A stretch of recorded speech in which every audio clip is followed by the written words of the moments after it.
far so good. I think we're trying to find out about one another really at the moment.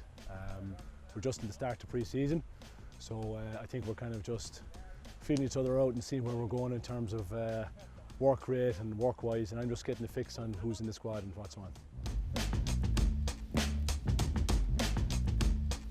I started, I think, from a sports injury background, maybe around 2005, 2006, which led me into strength conditioning. I've been working in professional sport really since then. Shannon had a really good meeting with some of the management, with some of the committee, met a player representative group as well.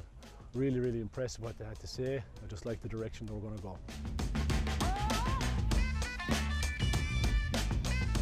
I think the commitment we gave to the players at the start was that we're going to just focus on rugby-specific conditioning, rugby-specific games. So from my point of view, if it doesn't improve your performance on the field, there's no point doing it. We're looking at increasing your aerobic capacity at this stage of the year, just trying to get you a little bit fitter, a little bit stronger, and then see where we go from there.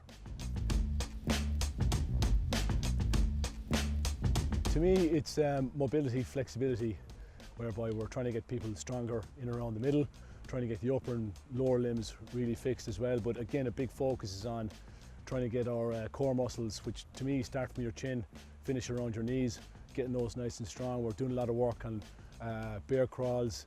We're trying to get a little bit of work on stability, just making people feel a little bit uncomfortable, and hopefully they can get comfortable feeling uncomfortable.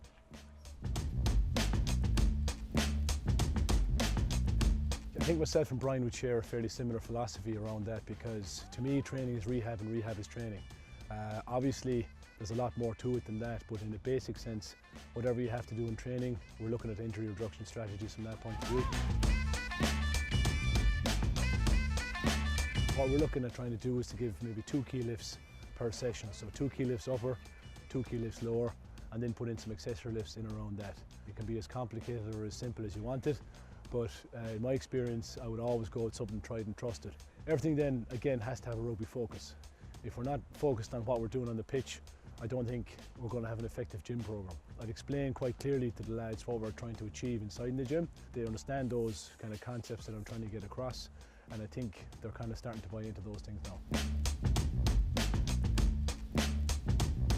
We're working quite closely with the University of Limerick and the IRFU on their IRIS project, which is an injury reduction strategy that the IRFU are trying to bring in through local amateur clubs. So what they're trying to do is they're trying to get a fix on the whole player, as opposed to just what's happening on the pitch or in the gym. They're going to use sleep surveys, they're going to try and get some stress testing done, they're going to use some groin squeeze, they're going to do some basic CMJs as well. So it's a really interesting project that's going to feed into a much larger project that's funded by the IRFU.